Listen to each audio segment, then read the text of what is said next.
So on simplification, we get y is equal to v naught sine theta naught, and we'll put the value of t, which is x, by v naught cos theta naught. It will be v naught sine theta naught x by v naught cos theta naught minus half gt square was there, so we'll put the value of gt over there. And when we solve the value, we know sine theta upon cos theta naught will be your tan theta naught, so it is tan theta naught is coming into x. In the same way, g by 2 v naught cos theta naught whole square, x square will come along with it.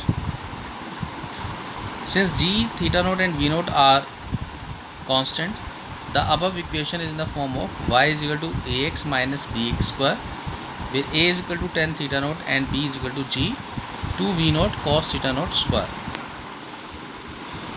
Now if you move to the next part, the above equation is in the equation of a parabola. So therefore the path of the projectile is a parabola. As we have seen also, the path was a projectile parabolic path. Time to reach the maximum height and time to flight of projection. We have taken Tm with the time taken for the projectile to reach its maximum height, and T with the total time of flight of the projectile. At the point of maximum height and time t is equal to Tm, Vy we have taken 0. So Vy is equal to v naught sine theta naught minus gt. So at the maximum height Vy becomes 0. It is v naught sine theta naught minus gt or gtm, because this we have taken the time at maximum height. So Tm will be v naught sine theta naught by g. Now if we take t as Tf, then y is equal to 0. Tf means total time when the body will reach back. So v is equal to v naught sine theta naught t minus half gt square was there. So our displacement becomes 0. So we can find the total time as 2 v naught sine theta naught by g. And as we know that total time will be the twice of the time which was Tm, that is the maximum height time. So maximum height of a projectile we calculate. Hm we have taken the maximum height of the projectile, and after time Tm we have again y is equal to v naught sine theta naught t minus half gt square. We will put the value of that t over here. If we solve, we get the total height as v naught square sine square theta naught by 2g. Now at hm, the maximum height of the projectile, vertical component of the velocity becomes 0. So v square y is equal to v naught square sine square theta naught minus 2g y. So 0 square is equal to v naught square minus sine square theta naught minus 2g hm. So height at maximum, maximum height will be taken as v naught square sine square theta naught by 2. Now we calculate the range also. We have taken let r the range of projectile after time Tf, because range we calculate when the body reaches to the ground. Time of flight, it is the horizontal distance covered with the projectile from its initial position 0, 0 to position where it passes, y is equal to 0. So we have this equation, x is equal to vx naught t plus v naught cos theta naught t. So r becomes v naught cos theta naught t f, final one. We put the value of tf over there, and we can write v naught square sine 2 theta by g. Note the range will be maximum for the maximum value of sine. So when sine 2 theta naught is equal to 1, the position will be theta naught is equal to 45 degree. So we have Rm, that is the maximum range, as v naught square by g. Theta is 45 degree, where we have taken theta as 45 degree. That's why the value becomes v naught square by 4g. And the maximum range becomes 4 times of height at maximum value. Clear? So we have maximum range also, maximum value also. Clear? Now we'll move to the next. Range of a projectile is same for the complement angles of projection. R is equal to v naught square sine 2 theta naught by g. We have taken x and y plane here. We can see there is one angle 45 degree here. The body has taken the projectile motion. This is a maximum range. Another we have taken v naught Now we can see that another one. So for angle 45 degree plus alpha, 45 degree minus alpha, 90 degree plus 2 alpha and 90 degree minus 2 alpha. There are so many angles for these type of projectile motions. So the value of sine 90 degree plus 2 alpha and sine 90 degree minus 2 alpha are the same and are equal to cos 2 alpha. Therefore ranges are equal for elevations which exceeds or falls short of 45 degree by equal amounts of alpha. In other words, the complement angles of elevation, the ranges will be the same. For theta naught and 90 degree minus theta naught, the value of sine 2 theta and sine 180 degree minus 2 theta naught will be same. Now we go to the uniform circular motion. When a body moves with constant speed on a circular path, it is said to have a uniform circular motion. We can see there is one point P we have shown like this. The point P I have taken on the circumference of the circle. There is O. This is the radius R, and the body is moving from point P to P dash. The position vector we have taken as R dash now. Where R and R dash, they are same in magnitude. Now if we go to the next, there will be angular frequency also, because the body is in the circular motion. So particle P moves on a circle of a radius vector R with uniform angular velocity omega.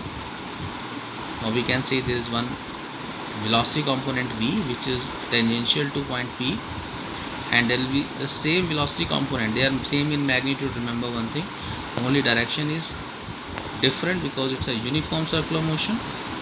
It is also tangential to point P dash. So linear velocity V is constant in magnitude but change its direction continuously. Therefore the particle experience acceleration.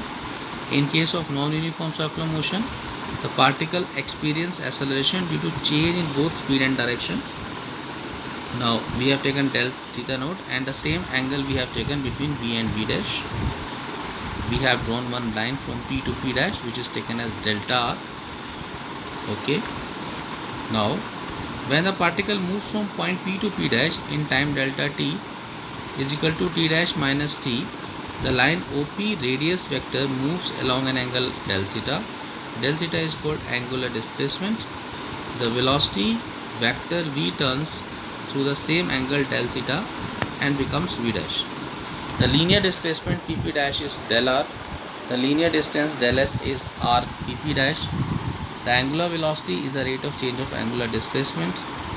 So we write omega as limit delta t tends to 0 del theta by delta t also. Now relation between linear and angular velocity. The linear velocity is the rate of change of linear displacement. We have written V as limit delta t tends to 0 delta S upon delta t. Delta S is R delta theta. So we just put the value of delta S over there as R del theta. Del theta upon delta t is our what? Angular velocity. So that's why V is equal to, in limit R, limit delta t tends to 0, del theta upon delta t they have taken as omega. So V is equal to omega cross R, where omega, R and V are mutually perpendicular to each other, and omega is perpendicular to the plane containing R and V. Now acceleration in uniform circular motion, we can see over there. Same figure have taken. Now we have taken V outside. Now we have taken V dash component outside. There is del theta angle between them. There is a displacement vector delta V.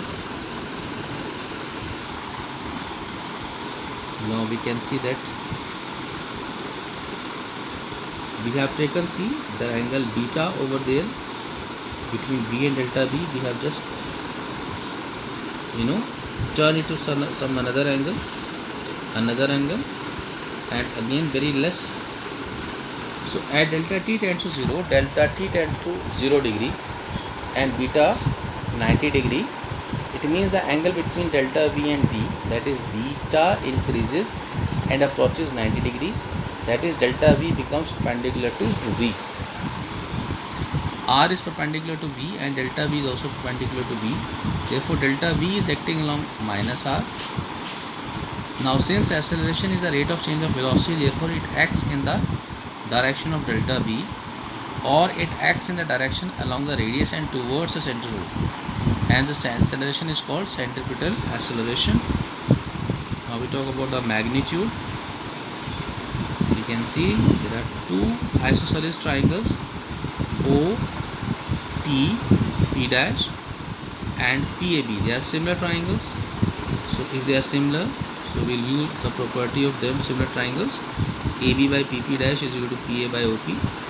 AB is delta V where PP dash is delta R, PA is V and OP is R. We can write as delta V by R into delta R will be on the another side magnitude wise.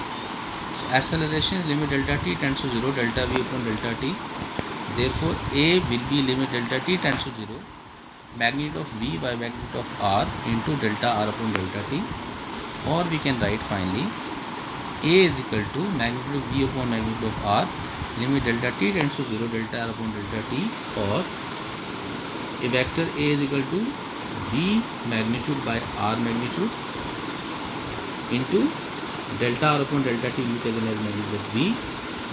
So we have vector A as magnitude of V square by R, or centripetal acceleration can be written as V square by R. Now centripetal acceleration can be expressed in terms of angular speed also. V is equal to omega R, that's why we put the value as centripetal acceleration becomes omega square also R also. Centripetal acceleration in terms of frequency can be expressed as, we know that omega is 2 pi nu, we put the value of omega over there, so we get the value centripetal acceleration as 4 pi square nu square into R. Direction of R, V, omega and centripetal acceleration. The relative direction of various quantities are shown in the figure. You can see there is one circular motion. This is point P. It has V velocity, omega angular velocity, V is linear velocity, and it has centripetal acceleration ACP. Clear? So in this way we can understand the value of circular motion in terms of various quantities. Thank you.